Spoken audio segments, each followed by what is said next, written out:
They called it a celebration, but it felt like a coronation for everyone but me. The villa in La Jolla glittered with gold lights, champagne flowed like power, and I was seated at the very end of the banquet table, unnamed, unseen. He raised his glass, thanked his team, and smiled the way only men who think they own the room can smile. Then he leaned toward his lawyer and said loud enough for them to laugh, but soft enough to pretend it was private. "She's too dumb to read a contract." They all laughed. I didn't. I just took another sip of wine and smiled. Because my name is Loretta Caldwell. And I had already started rewriting the ending. The first time I realized I had become invisible was at my husband's 10-year company anniversary party. It was a Friday night in late September, the kind of evening when the air in La Jolla still smelled of salt and fading summer. Caldwell Equity Partners had rented out the entire cliffside villa overlooking the Pacific, draped in gold lights and white orchids, all orchestrated for the perfect photo ops. Everyone was there. Partners in tailored navy suits, wives in sleek cocktail dresses, influencers hired to pretend they cared about tech investments. I sat at the farthest end of the long banquet table, squeezed between the assistant to the event planner and some guy from logistics who kept checking his phone. There was no name card at my place setting. I hadn't even noticed until I saw the woman next to me squint at mine, confused, as if trying to remember who I was supposed to be. Grant stood at the head of the table naturally. Center of the universe. Tall, handsome in the polished way CEOs often are. He wore the navy suit I had chosen 2 months earlier when we went shopping together. He didn't mention that to anyone. He raised his glass, thanked his team, dropped in a few humble brags about their record-breaking quarter, and then added with a practiced smile that he couldn't have done it without the support of his loved ones. He didn't look at me. People clapped. I clapped too. After the speeches, servers flowed in like choreographed dancers, setting down amuse bouches that looked more like sculptures than food. I reached for my wine, needing something to swallow down the awkward knot in my throat. That was when I heard it. "She's too dumb to read a contract." Grant said it low in that casual, confident voice that always made people lean in like he was letting them in on some great cosmic joke. His lawyer, Brad, I think his name was, laughed loud enough to draw eyes. A few others at their end of the table chuckled too. I didn't flinch. I kept my glass steady even as the wine turned bitter in my mouth. They didn't know I had heard. Or maybe they did, and didn't care. I smiled the same soft, unreadable smile I had mastered over 8 years of dinner parties and investment retreats and holiday cards addressed only to Mr. Caldwell. At the center of it all, Grant looked pleased. He always did when people laughed at his jokes. My dress was black silk, simple but elegant. I had picked it deliberately. I wanted to blend in, to observe without being observed. I had worn no jewelry besides my wedding ring. No makeup beyond a touch of foundation. I wanted to be plain. People underestimate the plain. Eileen sat closer to Grant in a pale blue chiffon gown that probably cost more than my studio's rent. Her hair was pinned in an elaborate twist that must have taken hours. She didn't speak to me all night. Not once. She barely looked in my direction except for one moment when I accidentally caught her gaze. Her eyes narrowed and she gave me a thin-lipped smile that never reached her eyes. That's when it hit me. I wasn't part of this family. I was part of the furniture. A polished accessory. I was tolerated, not loved. Respected only as long as I stayed quiet and in my place. I had once loved Grant. Really, I did. He was charming and ambitious and had this way of making you feel like you were the only one in the room when he spoke to you. He made me laugh in law school back when we were just 2 broke kids cramming for torts and dreaming of careers. We used to sit on the floor of our 1-bedroom apartment and talk about everything: politics, books, what we'd name our kids someday. But something changed when he started making money. Not all at once. It was a slow erosion. A joke that landed a little too hard. A decision made without asking. A meeting I wasn't invited to. Then came the house in La Jolla. The staff, the merger, the new assistant. The separate bank accounts. The parties where I was introduced not as Loretta but as Grant's wife, as if my name were a footnote. And me, I let it happen. I thought I was being patient, supportive. I believed in him, in us. Until that night. Until I heard him say it. She's too dumb to read a contract. And just like that, something inside me shifted. I smiled. Not the empty kind I had worn all evening, but the real kind. The kind that starts in your chest and flickers up into your eyes. Because the thing is, I had read plenty of contracts. I had written some too. I stood up before dessert. Nobody noticed. Not Grant, not Eileen, not anyone at that table. I walked out past the valet heels clicking softly on stone, the sound almost drowned by the ocean. I got into my car, turned the ignition, and drove home. I didn't cry, I didn't rage. I opened my laptop, clicked on a folder titled Luna Legal, and began rereading every agreement I had quietly archived over the last 4 years. Let them laugh. They would not be laughing for long. I used to think submission was love. That staying quiet, being agreeable, making things easier for everyone else was what a good wife did. When Grant and I got married, I didn't ask for much. I didn't fight him when he suggested we keep our finances separate, said it would make taxes simpler. I nodded when he said it was smarter for one of us to focus on the home while the other built the empire. We had just moved into the first place he bought under his name in Encinitas. A 3-bedroom with ocean views and overpriced furniture chosen by his mother. I remember standing in the living room barefoot holding the box with my law books when Eileen arrived with papers.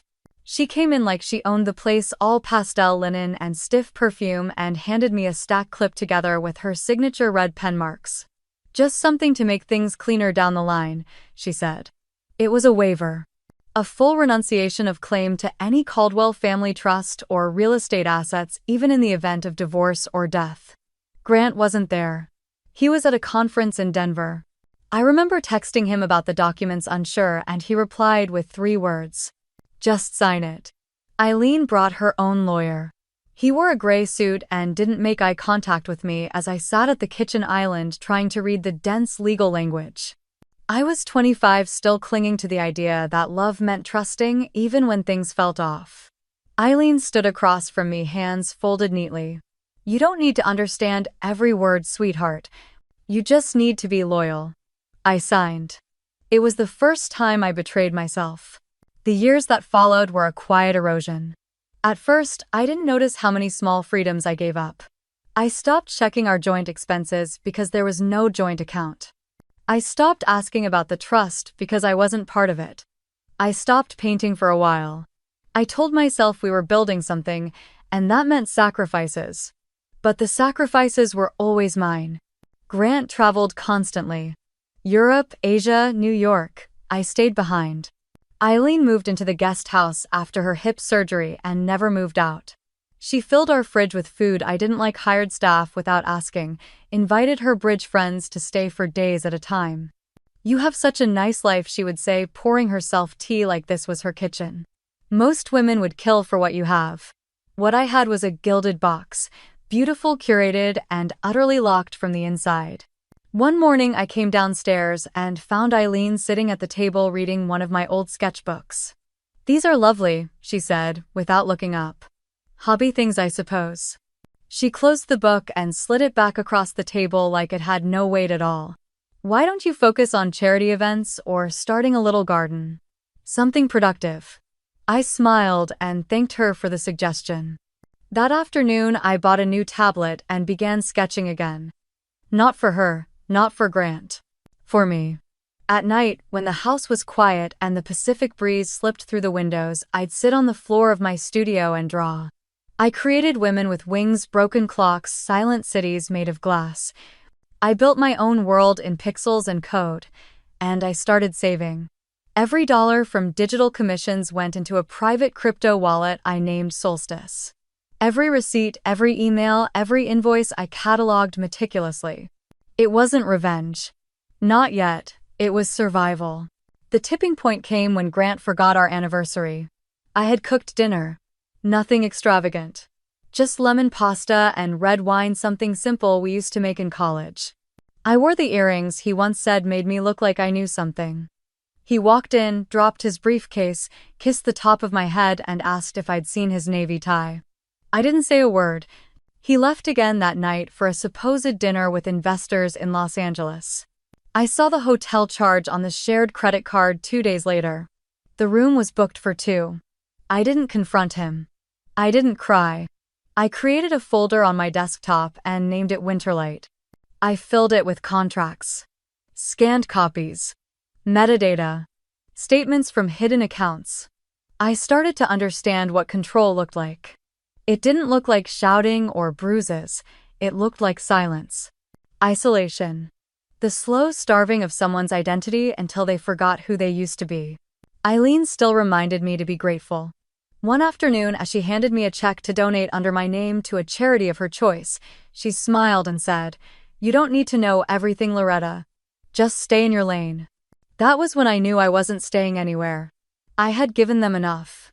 They just didn't know what I had kept. Back when I was 20, I thought I would be a lawyer.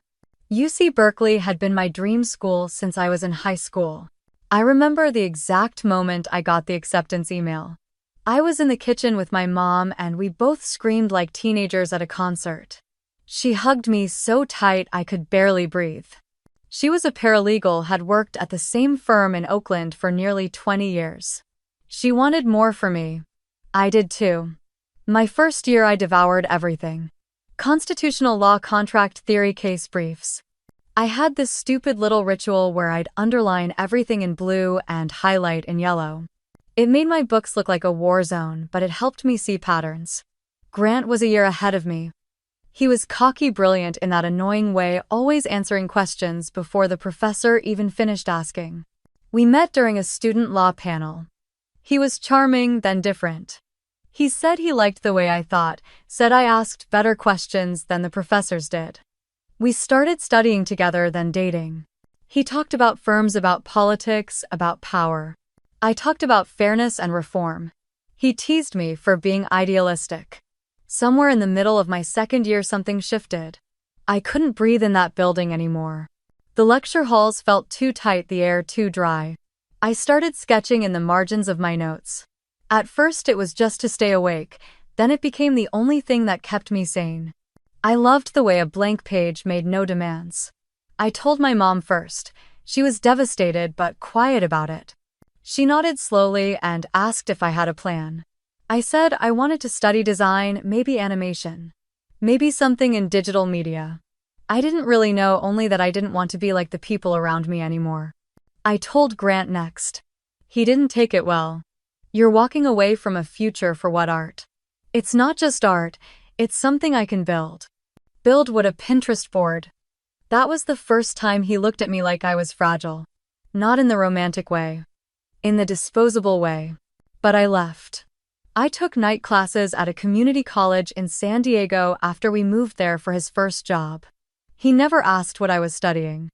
I set up a tiny workspace in the guest room and started freelancing under different names. I created illustrations for blogs, visual storyboards, and then I discovered NFT art. It was like someone had handed me a language I had been trying to speak my whole life. I created Luna Nova during a thunderstorm. The name came from something I read once about the moon pulling the ocean toward it without anyone noticing. That's how I wanted to move. Quietly. With force. The first piece I minted was a sketch I had drawn the night Eileen called me an accessory. It was a woman made of glass, cracked but still standing, holding a mirror that reflected fire. It sold in 6 hours. Not for much, a few $100 in Ethereum, but it was mine. All of it. I used a new wallet. New email. I masked my IP address. I created a trail no one could follow. Every time Grant traveled, I worked. Every time Eileen insulted me, I opened a new canvas. My art changed too. Became sharper, less apologetic. I drew bleeding crowns, floating ledgers, wolves in suits with teeth made of ink. People started to notice. Not many. Just enough to make me feel seen. A gallery in Portland messaged me on Twitter asking if I would ever consider a physical show. I declined. I wasn't ready to show my face. I still had my law books. I kept them hidden in the back of the guest closet under old sweaters and winter boots we never used in California. Sometimes late at night I would pull them out and reread sections on corporate governance and fiduciary duty. I wasn't preparing for revenge. Not yet. I was just trying to remember who I used to be. Who I could still become. The turning point came when Luna Nova was included in a digital art collection curated by a major investor. They didn't know who I was. They just liked the work. One of the pieces sold for over $40,000. I didn't tell anyone. I put the money in the Solstice wallet and let it sit. Grant was in Switzerland that week, allegedly meeting with biotech founders. Eileen was hosting a dinner party with her charity board. I spent the evening barefoot on the kitchen floor eating takeout and watching the moon rise over the ocean. I looked around that big, perfect house and realized I didn't own a single thing in it. Except the passwords. Except the files. Except every single contract I had been archiving since the day I signed that waiver in our first home. No one had ever thought to ask what I was doing. And now they wouldn't be able to stop it. It started with a glass of Pinot and a fake smile. Grant came home one evening in early February, kissed me on the cheek like he still remembered how to play husband, and said he had an exciting new project. We were in the kitchen. I was sautéing mushrooms. He leaned against the counter like he always did when he was building up to something. I watched him from the corner of my eye. His suit was still crisp, his tie loosened just enough to look effortless. He never asked how my day was. He just launched into it. "We're starting a new fund," he said, targeted toward emerging markets in digital assets. "I want to put it under a separate entity for liability reasons." I stirred the pan slowly, waiting. "And I think it makes sense to have it under your name. Keep things clean, you know." Optics. There it was. He handed me a folder with the company name already filled in. Solera Holdings. His handwriting was on the sticky tab like it was a recipe I needed to review. "What is it exactly?" I asked, flipping through casually. "Just a shell," he said. "Standard stuff. No liability on your end. You're just the name." He poured himself a glass of wine, then added with a smirk, "Contracts are too much for your pretty head anyway. That's what I'm here for." I smiled. I even laughed light and rehearsed. That night, after he fell asleep on the couch with his laptop still open, I took the folder into my studio, scanned every page, and uploaded them to a locked drive labeled Quiet Echo. Then I picked up my phone and called Malcolm. He answered on the second ring. "Loretta, hi Malcolm. Do you still have time to look over something always? Send it over." Malcolm Greer had been my father's closest friend before Dad passed away. He had retired from active litigation 5 years ago, but still advised friends and old clients. He once handled a lawsuit involving tech firm fraud so complex it made national headlines. He was the first person who told me I had a head for loopholes. I trusted him with everything. I emailed him the documents at 1:17 a.m. At 6:42 a.m., he replied with one sentence. "We need to talk." I met him later that afternoon at his place in Del Mar. His home office smelled like coffee and legal pads, walls lined with casebooks, binders, and a framed copy of a Supreme Court decision he had helped influence decades ago. He looked at me over his glasses as I sat across from him. "Your husband is sloppy." I raised an eyebrow. Sloppy? How? He pointed at a paragraph near the bottom of the third page. The clause about fiduciary roles and ownership succession was vaguely worded and left room for future reassignment if the original signatory was found to have violated ethical standards related to financial transparency. In other words, Malcolm said, if he commits financial fraud while you're listed as the principal and we rewrite this contract carefully, the entire holding could default to your sole ownership. I blinked. "You can do that? With a few clean amendments and a notarized addendum, yes. What about the timeline? We'd need to move fast. Before he tries to shuffle anything more." Malcolm sat back and looked at me like he was seeing me for the first time since I was a teenager raiding his fridge with my dad. "You knew this might come someday, didn't you?" I nodded slowly. "I want to build it into every document moving forward, every structure, every fund. If he thinks I'm just the name, I want to make that name count." Malcolm smiled, not kindly, but with quiet respect. "Then let's give him what he wants." Over the next 2 weeks, I worked with Malcolm to build new layers into every contract Grant pushed my way. We used legalese so obscure even seasoned attorneys would need time to decipher it. I created a new email address, sent files from hotels and cafes using public Wi-Fi, never the house.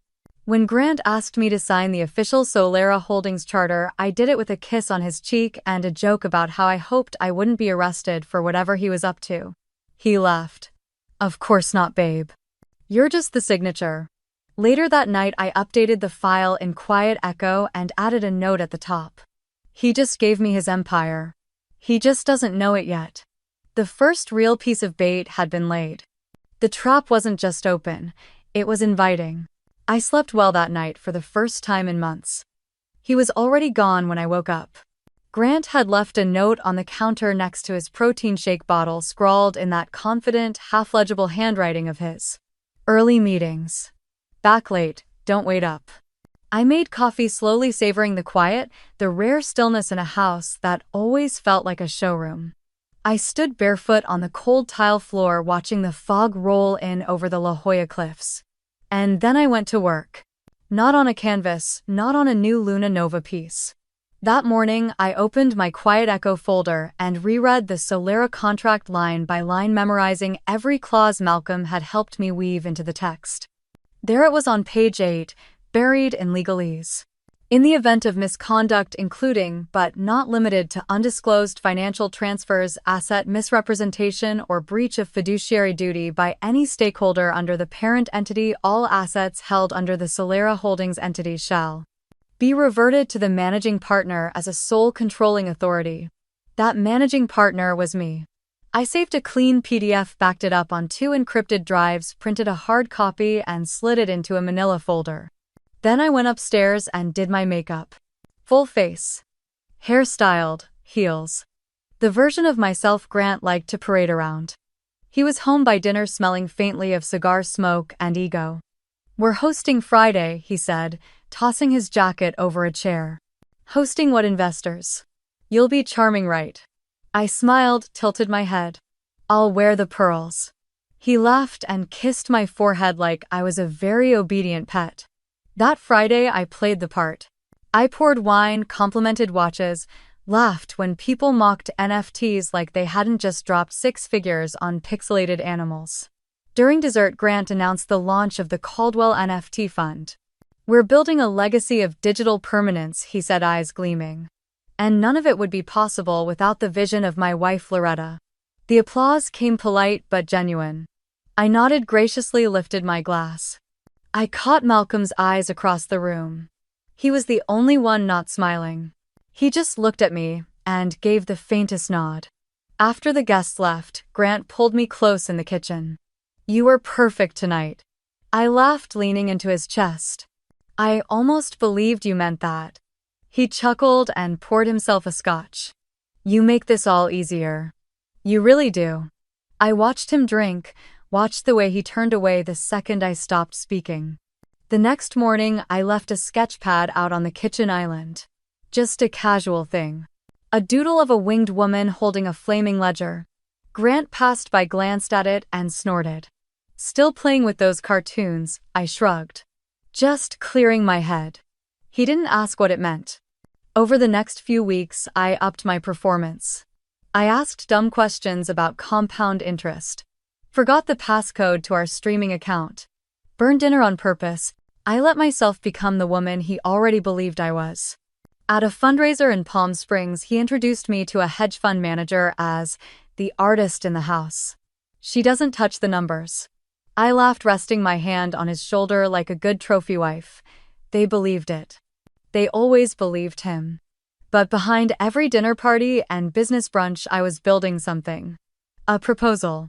I approached Grant one night after he'd had 2 glasses of bourbon, when he was relaxed and pleased with himself. I've been thinking, I said, sitting next to him on the couch. What if we created a separate branch of the NFT fund, something focused entirely on legacy collections, artists who already have traction? It'll give us better leverage with the auction houses. He looked at me, surprised. You mean, you want to expand the fund? Yes. And I could lead it, manage the curation. We could call it Nova Series. Just a subarm. Controlled by Solera. He blinked, then grinned. You're really getting into this, I smiled. Well, you said I should take ownership of something. He kissed me, nodded, and told me to draw up the paperwork. I did. Only the paperwork wasn't just for the Nova series. It was a revised governance structure for Solera Holdings. I added language that consolidated managerial control embedded triggers that could activate a complete transfer of ownership under certain conditions. I masked them in compliance lingo, buried them in appendices. Malcolm reviewed it twice. Jason Rowe, our mutual contact and a longtime notary in Del Mar, pre-signed the accompanying affidavit. Grant barely skimmed the document. He was on a call when I slid it across the table. He signed it while typing. "Thanks, babe," he said, eyes still on the screen. I slipped the pages back into my folder and walked out to the terrace. The sun was setting, casting long orange streaks over the Pacific. I stood there a while listening to the waves. They always say water is soft, but over time even water carves through stone. I was done being soft. Now I was learning how to carve. The first file I saved was a forwarded invoice from Grant's assistant. It was a small thing, just a vendor billing detail with Tessa's name on the internal note. But it referenced an account I didn't recognize. A wire transfer labeled consulting retainer to a company I'd never heard of in Wilmington, Delaware. The signature at the bottom was Grant's.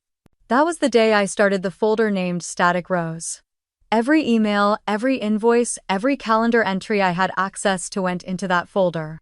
I mirrored his inbox through the shared family account and began tagging anything that seemed unusual. Anything with Tessa's name. Anything with language about restructuring asset protection or performance-based bonuses. He was getting careless.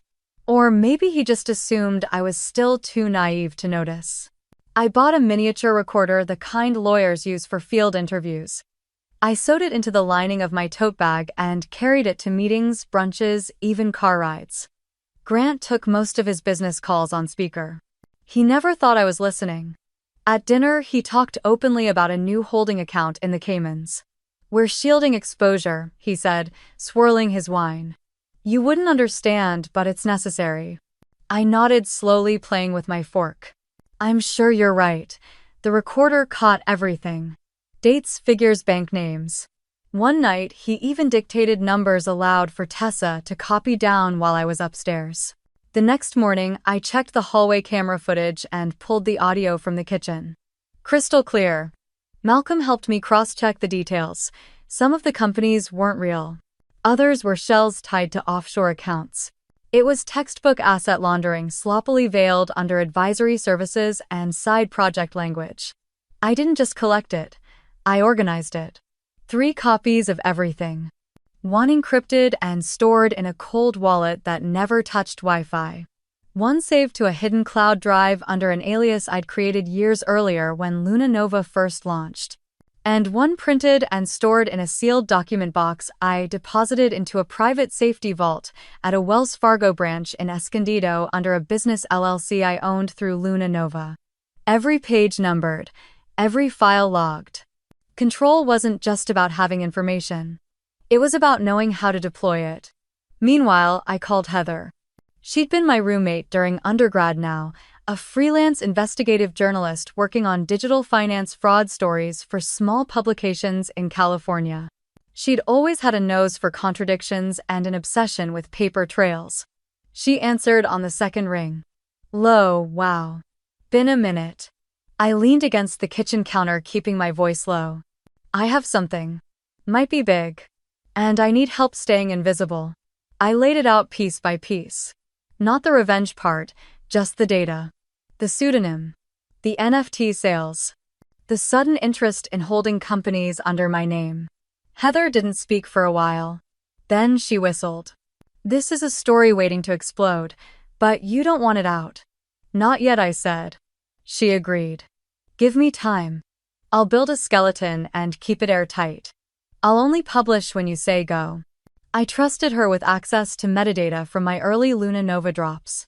We used blockchain analytics to cross-reference wallet IDs, locate repeat buyers, and identify 2 dummy accounts Grant had unknowingly purchased pieces through.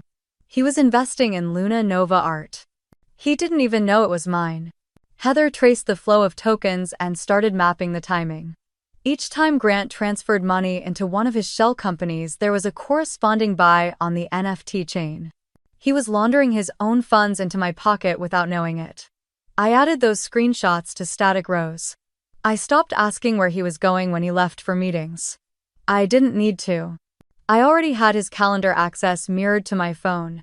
When he went to Miami, I checked the hotel receipt. 2 adults. Same last name listed under room service. Not Caldwell. Carver. Tessa's fake ID.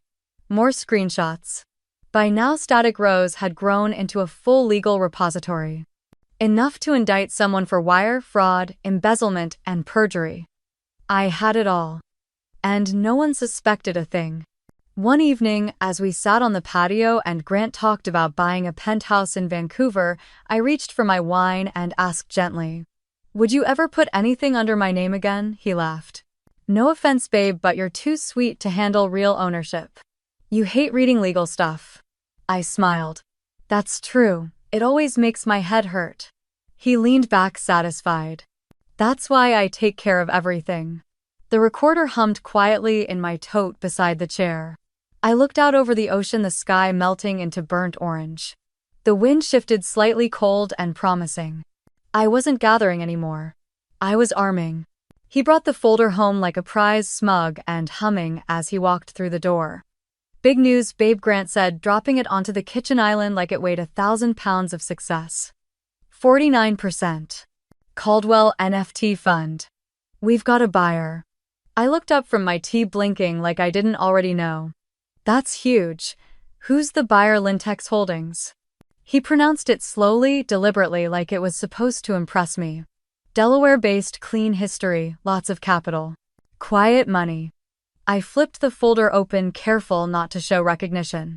On the surface, Lintex looked legitimate, registered LLC, strong cash flow, vague consulting business. But Heather and I had already dug through their network. The shell companies, the transfers, the ties to Nassau.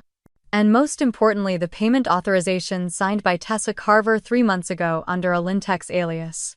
It was all a front, a golden box with rot inside. "They want to come in with a non-controlling interest," Grant said, walking to the fridge. 49%.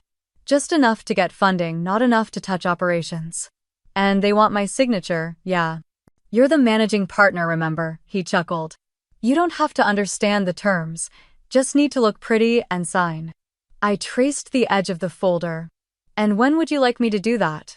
"Tomorrow. We're meeting with Jason Rowe. He'll notarize. Shouldn't take 10 minutes. Jason. Perfect. He was neutral, experienced, and just old school enough to respect paper more than personalities. Grant leaned over the counter and tapped the folder again. "It's already been reviewed. No need to overthink it." "Of course not," I said. "I trust you." He kissed my cheek and left for a conference call. I waited until the front door clicked shut before lifting the contract out of the folder and laying it flat on the counter. There it was, 16 pages stapled twice, clean formatting, professional headers. It looked just like any other strategic investment agreement. But Section 13.3 referenced a third-party consulting fee. Page 11 included a clause that allowed funds to be redistributed through an offshore arm. And one of the supporting documents listed a bank account number I'd already seen on a flag transaction to Tessa's company. They thought they'd masked it well. But it wasn't enough. Not against someone who had spent the last year becoming invisible in plain sight. I scanned the entire file, renamed it Thorndraft, and sent it to Malcolm. 10 minutes later, my phone lit up. "This is the one," he said flatly. "This is where we make it irreversible." We met that afternoon in his office. He wore his courtroom glasses, the ones with the thin black frames that made him look 10 years younger and twice as dangerous. "We keep the structure intact," he said, flipping to the signature page. "We bury our clause inside the compliance appendix. Section 17.4. What does it say? If the buyer or any party acting on their behalf is found to have misrepresented the source of funds or violated any provision of domestic or international finance law, their shares are immediately and unconditionally buyers, wheel and dow, forfeited, and transferred to the managing partner. No arbitration. No delay. And we make it retroactive. Yes. Backdated, effective from the signing date. What about the arbitration waiver? Already built in. They'd have to sue themselves to stop it. The next morning, Jason Rowe greeted us with a warm nod. His office hadn't changed in 20 years. Same dusty law books. Same dark oak shelves, same brass notary seal. We slid the documents across the table. Jason read through silently. He was meticulous, deliberate. By the time he got to the signature pages, his eyes flicked up to me. You understand what you're signing. I do. And you're doing this willingly. Absolutely. He handed me the pen. I signed. Full name. Date. Clean strokes. Then passed it to Grant. Grant didn't read a word. He scrawled his signature in 3 seconds flat, barely glancing at the page. There we go, he said, slapping the folder closed. Jason notarized every page, affixed his seal, and stood. Congratulations, Mr. and Mrs. Caldwell. You've just made a powerful deal. Oh, we have, I said quietly. That night Grant was in a good mood. He played music while cooking, opened a second bottle of wine, and joked about yachts in Mallorca. I laughed in all the right places. Smiled at all the right moments. And after dinner, I took the signed document into my studio. I scanned it. Labeled it Thorn 47. Uploaded 3 copies, one to the offline drive, one to the Luna Nova cloud, and one to the encrypted Static Rose archive. Then, I printed the hard copy and placed it in a red envelope. The last red envelope. That weekend, Heather sent confirmation Lintex had wired the first installment of funds from an account in the Cayman Islands routed through 2 tax havens flagged by the U.S. Treasury. I forwarded it to Malcolm with 3 words. Clause. Trigger. Active. He replied instantly. Ownership reverted. Clean. Untraceable. That night, Grant fell asleep next to me like everything was still his. And I lay in bed knowing for the first time that it wasn't. It was mine. All of it. And he had handed it to me willingly, proudly, stupidly.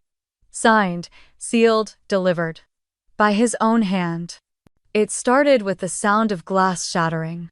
I was in the upstairs hallway when I heard it. A heavy crash followed by something splintering against the living room wall. By the time I got downstairs, Grant had knocked over a lamp and sent one of the bar stools flying into the marble countertop. His face was red, veins pulsing at his temples. You think this is funny, he barked. I said nothing. He held his phone out like a weapon. On the screen was Heather's article, already climbing in shares, already linked in 3 finance blogs and 2 crypto investor subreddits. The headline was simple and lethal. The real face behind Luna Nova. How a quiet woman built a digital empire. My picture was there, sharp and striking.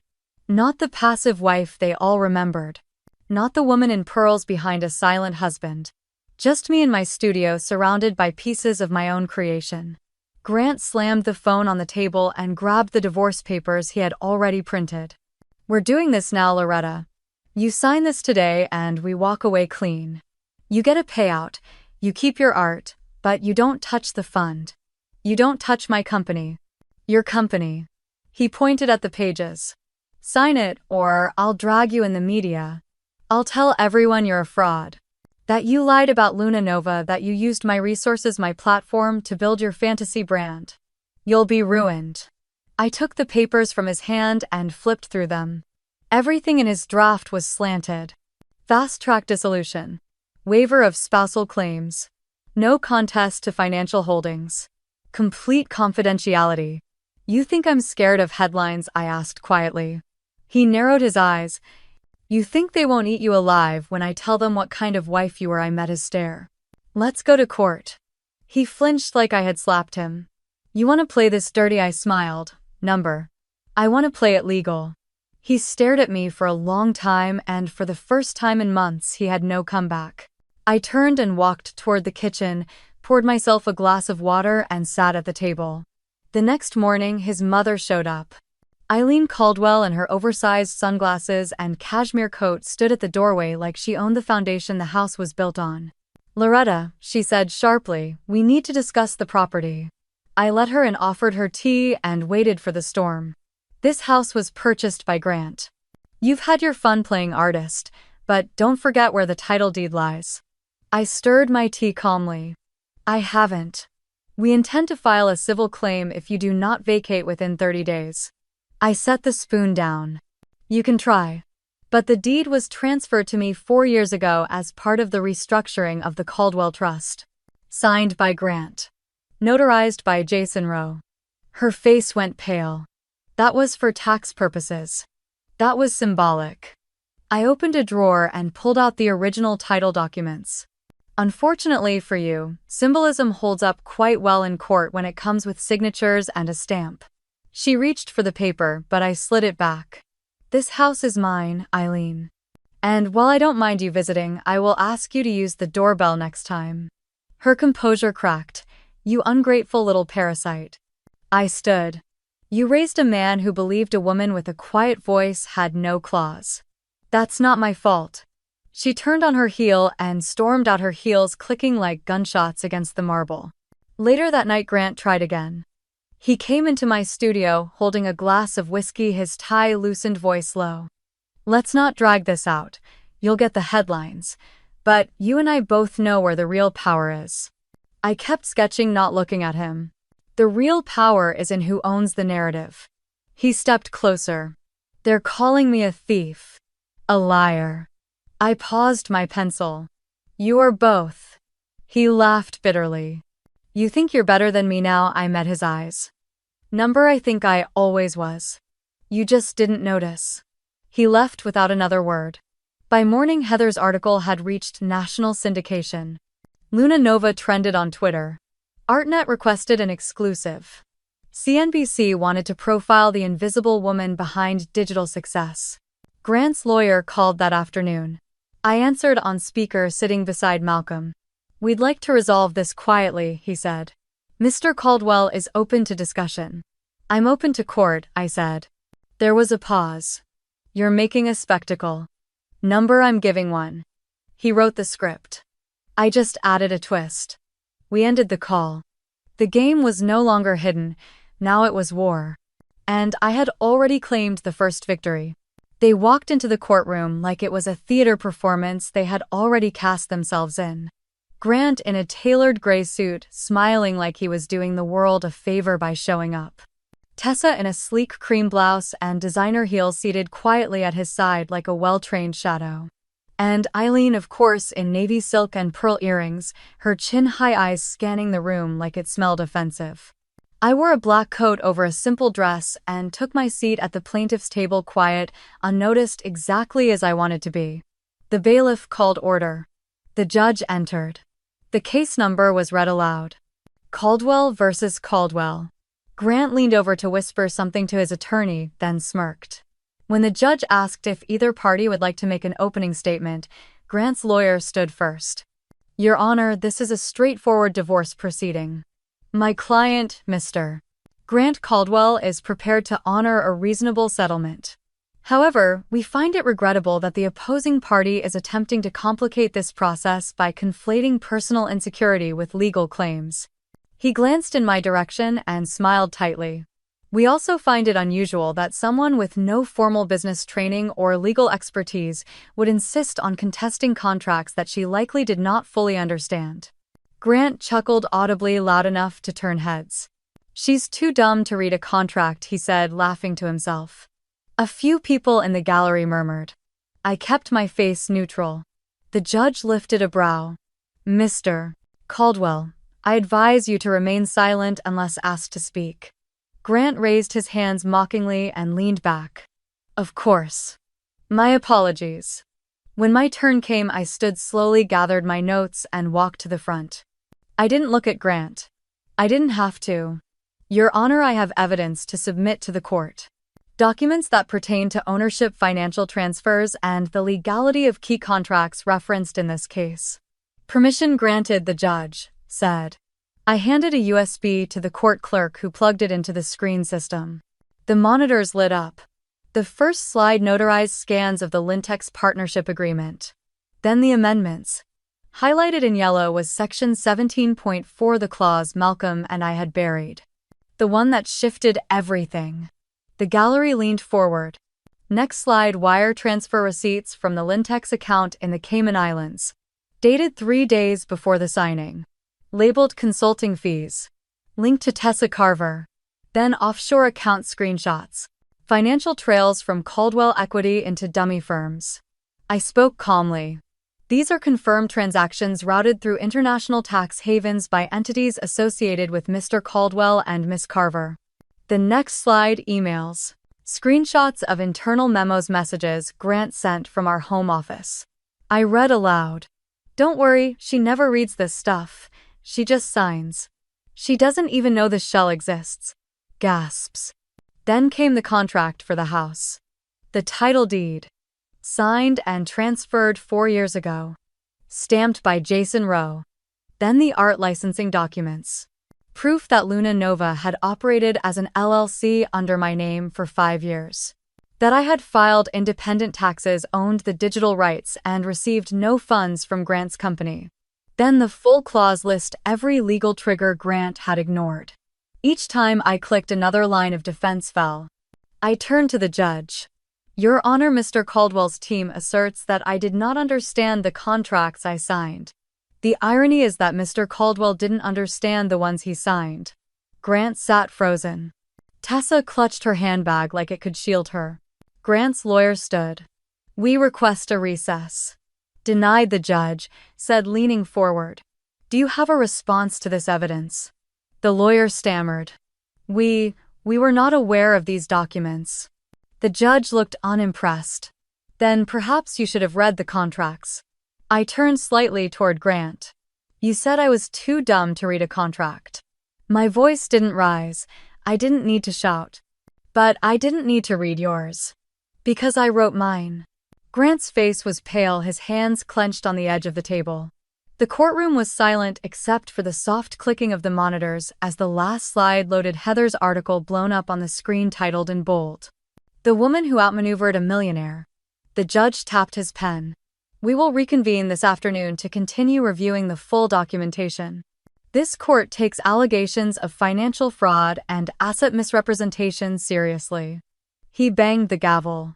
Recess granted. 30 minutes. People stood murmuring, shifting. I walked back to my seat, slowly passed by Grant as I sat. He didn't look at me, but I knew he could feel it. The balance had shifted. And we weren't playing by his script anymore. The judge's eyes scanned the court like a man who already knew the ending but wanted to hear it confirmed out loud. He called the first witness. Mr. Malcolm Foster, please approach. Malcolm rose from the bench, calm and iron straight in a charcoal suit. The same man who had once coached my father through a hostile merger now walked toward the witness box as the quiet executor of everything Grant never saw coming. He was sworn in, opened his briefcase, and pulled out a copy of the Lintex agreement. Please state your qualifications. Malcolm Foster. Retired attorney, former partner at Foster Greer LLP. 42 years, specializing in corporate structuring, fiduciary duty law, and contract litigation. And your role in this case? I served as legal advisor to Mrs. Caldwell in the creation and execution of the amended NFT fund agreement with Lintex Holdings. He flipped to a page mid-document. Clause 17.4, drafted by myself and Mrs. Caldwell. Reviewed 3 times. This clause, should the buyer be found in breach of federal or international finance law, transfers all equity and rights of the NFT fund to the managing partner. He held up the notarized version. This was signed by Mr. Grant Caldwell and Mrs. Loretta Caldwell. Witnessed. Certified. Filed. Grant shifted in his seat. His lawyer scribbled something but didn't raise his head. Malcolm continued, cool and unhurried. To be clear, this clause is not ambiguous. It is direct. It overrides all other control or asset clauses if a violation is discovered. No further questions. The court called Jason Rowe next. The man looked exactly as he had the day he notarized our trap, buttoned up, practical, quietly serious. Jason, you are the notary on this agreement. Yes, Your Honor. Did you confirm the identities of both parties? I did. And I asked both if they understood the contents of what they were signing. And how did Mr. Caldwell respond? He said, and I quote, She doesn't know what half this means, but she signs whatever I give her. Just needs to look official. He signed in my presence. I affixed my stamp and filed it accordingly. Jason sat down. Not a hair out of place. Then the court called Heather Lynn. She wore black. Subtle earrings. No visible emotion. Miss Linney recently published a verified investigative profile on Mrs. Caldwell's identity as Luna Nova Correct, based on over 8 months of research and source interviews. Do you possess audio evidence relevant to this court? I do. She set her recorder down, pressed play. Grant's voice spilled out into the silent courtroom full of confidence and condescension. She just signs the papers. Doesn't even ask. She thinks NFTs are art shows with wine. I handle everything. She's a placeholder. The second voice, Tessa, cut in laughing. She thinks she owns the fund. But we moved half the crypto through the shell last week. She doesn't even know it exists. A murmur rippled through the room. The judge raised his hand for silence. Miss Carver, please stand. Tessa stood, face drained of all blood. You are hereby held for questioning under suspicion of conspiracy to commit financial fraud and laundering. The bailiff moved toward her. She clutched her purse, looked at Grant, but he didn't move. Her voice was low, cracked. Grant, say something. But he didn't. She was escorted out, her heels tapping once, then dragging. And Eileen. She sat motionless for almost a full minute. Then quietly rose, gathered her bag, and walked out. No words. No farewell glance. Just quiet retreat. The judge opened the main file, tapping the final page with the weight of judgment. Having reviewed all evidence, including the notarized agreements, the financial transfers, and the audio recordings, this court affirms the legality of Clause 17.4. He paused. The entirety of Caldwell NFT Fund, including associated assets and holdings, is to be transferred to Mrs. Loretta Caldwell effective immediately. Gasps. One person clapped before realizing it wasn't appropriate. I stood, slowly stepped forward, and faced the man who once told people I wasn't worth the paper my name was printed on. Grant stared ahead, motionless. You told everyone I was too dumb to read a contract. I kept my voice even. No rage, no triumph, just truth. But the truth is I didn't need to read yours. Because I wrote mine. He blinked. Just once. And it was over. The judge's gavel struck. Court adjourned until property division review. Malcolm gathered the papers beside me. Heather gave a small nod from the gallery.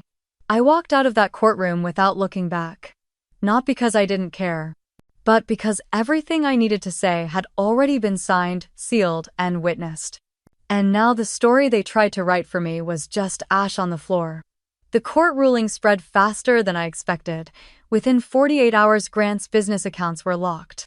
A temporary federal freeze order followed shortly after, citing suspicion of wire fraud, improper offshore activity, and failure to disclose conflict of interest assets during divorce proceedings. It hit the financial news cycle by morning. Every time someone searched his name, they didn't see Forbes covers anymore. They saw headlines. Caldwell Empire implodes amid fraud allegations. Luna Nova wins legal battle that shocked Silicon Beach from trophy wife to power player. How Loretta Caldwell rewrote the rules. Tessa was served that same week. She was scheduled to speak at a crypto panel in Austin. Instead, she was pulled aside at the airport by 2 U.S. Marshals just before stepping through TSA. A journalist from Heather's network snapped a photo. Tessa in a beige pantsuit, frozen mid-step with her ID still in hand. The subpoena she received was explicit: appear in court to answer for her role in a series of wire transfers linked to Lintex Holdings, a Cayman-based shell used to reroute investor funds. Heather sent me a copy of the court clerk's notes. Tessa didn't cry, she didn't scream, she just whispered one name. Grant. Meanwhile, I stayed quiet, not hidden, just focused. 3 days after the ruling, I filed articles of incorporation for the Luna Equity Foundation. The plan had lived in my notebook for over 2 years. Now it was real. Backed with $22 million in assets, entirely separate from my settlement or personal wealth, the foundation's mission was to support women artists trapped in financial control. Not just grants or gallery space. legal defense, contract education, emergency relocation stipends, financial literacy counseling, one-on-one mentorship programs with successful digital creators. I donated my first Luna Nova drop of the year to fund the launch. Within 12 hours, every NFT in the collection had sold out. The next morning, the press began calling. Heather was the first to run the story under Culture Current. Headline: She didn't just win. She rebuilt the system, the rise of the contract phoenix. That phrase, contract phoenix, caught fire. By the end of the week, the Wall Street Journal, CNN, and Bloomberg had all picked it up. I wasn't naive. I knew media could pivot quickly, but I also knew that for once the narrative was mine. And it was powerful. While the foundation prepared its public rollout, Grant scrambled to regain ground. He tried to launch a counterstatement through a PR agency still loyal to his name. They sent press kits to 4 major outlets claiming I had forged contracts, misused marital assets, and defrauded his company. They even implied I had manipulated public opinion by using sympathy as a currency. Unfortunately for him, Heather wasn't finished. She had saved something. A full-length audio recording from that infamous 10th anniversary party. The one that started it all. She'd been sent the clip anonymously months before the trial, but waited to release it until it mattered most. In the recording, Grant could be heard boasting to a table of colleagues and investors. She signs what I put in front of her. Doesn't ask questions, doesn't need to. She's too dumb to read a contract anyway. He laughed. Others laughed with him. The file leaked online that afternoon. Within hours, 3 outlets that had published Grant's version retracted their articles. 2 editors personally reached out to me with apologies. The PR firm representing Grant released a neutral statement and cut ties. His last ally closed the door, and he knew it. A week later, I received an official request for mediation from his legal team. Too late. That door had closed the moment he signed the fund over to me. As for Eileen, she simply vanished. I heard through an old friend of hers that she had sold the beachfront house quietly within 10 days of the verdict. She now lived in a quiet rental in a town outside Sedona. No staff, no press. No appearances at charity galas. According to the same friend, Eileen had tried to attend one final luncheon with her social circle in La Jolla. No one saved her a seat. No one took her call again. Even in silence, the judgment had come. But I wasn't thinking about them. I spent my mornings in the new Luna Equity office in Venice Beach, an open loft with tall windows and workstations filled with women who, like me, were done being underestimated. We planned outreach events in low-income districts. Built contracts in plain English. Designed mentorship boards with practicing lawyers, artists, and financial advocates. At night, I went home to a quiet I had earned. No raised voices, no insults passed off as jokes. Just the sound of wind and waves through an open window. One afternoon, I found myself back in my studio watching light fall across a blank canvas. For a moment, I saw my reflection in the window. Not the woman they had laughed at. Not the name they tried to erase. But someone I had become on my own terms. Someone who didn't have to read their contract. Because she was finally writing her own. The gallery smelled of fresh paint and soft citrus from the bowl of lemons near the reception desk. I walked slowly, not because I was tired, but because I wanted to remember every detail. The white walls, the polished concrete floor, the gentle hum of voices admiring the work, pausing, reflecting. It was opening night for Luna Equity's first public showcase. The exhibit was titled Burned Pages, and each piece had been created by a woman who once believed her voice wasn't worth signing her name. At the far end of the room, beneath a skylight that turned gold at dusk, stood the final piece. Mine. A towering canvas nearly 10 feet tall filled with black and crimson strokes. A phoenix in mid-flight wings, blazing flames devouring the shredded remains of a legal contract at its feet. The signature on the burning page was familiar. I hadn't painted it for symbolism, I painted it for closure. I stepped closer, adjusted the small plaque beneath the frame, and felt the warmth of the spotlights at my back. Behind me, footsteps slowed. Someone stopped beside me. A woman. Mid-40s. Blonde hair pulled into a low bun. eyes sharp with curiosity. She didn't introduce herself. She didn't need to. She just asked quietly, almost like the question had been burning in her chest. Did you ever forgive them? I looked at the painting. The torn page. The fire that didn't destroy but revealed. No, I said. Then I turned to her, smiled gently. Forgiveness isn't for them. It's how I walk free. She nodded. And I knew she understood. Behind us, people murmured about the pieces. A woman wept quietly in front of a piece painted by a former domestic abuse survivor. A man took a photo of the quote beneath one sculpture. She was silent not because she lacked words, but because she was learning which ones would hold power. A journalist asked if I would pose in front of the phoenix. I did. Just once. Not smiling. Not cold. Just present. Later that night, I returned to the studio alone, not the one I used to hide in. This was the new space perched above a bookstore in Venice Beach, with windows that caught the morning fog and shelves lined with unfinished ideas. I changed into a soft t-shirt, tied my hair back, and returned to my easel. On the floor beside me were files for the next round of Luna Equity grantees. 10 women. 10 contracts they would no longer sign in fear. On my desk was a letter, unopened. It was from Grant. I didn't read it. I didn't need to. I already knew what it would say. Regret. Blame. Maybe even apology dressed in pride, but none of it mattered. He was still awaiting trial. His lawyers had tried to negotiate twice, both times denied. The last update I received from my attorney was that the IRS had filed charges separately. He wasn't talking now, not publicly, not to reporters. But silence doesn't undo signatures. Tessa had taken a plea deal and was now working clerical duty for a bankruptcy firm in Glendale. Heather said she'd spotted her once in a diner near the courthouse. Alone, reading old magazines. As for Eileen, no one knew for sure. Some said she lived in a rental near the mountains. Others believed she'd changed her name.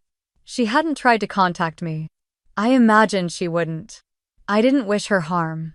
I simply didn't think about her anymore. Some people asked me if I felt victorious. If I felt like I'd won. But the truth was simpler. I didn't need to win anymore. Because I was no longer trying to survive someone else's version of my life. I was living mine. Fully. Freely. And finally. Sometimes I think about the silence that filled my days before everything exploded. How often I mistook it for peace.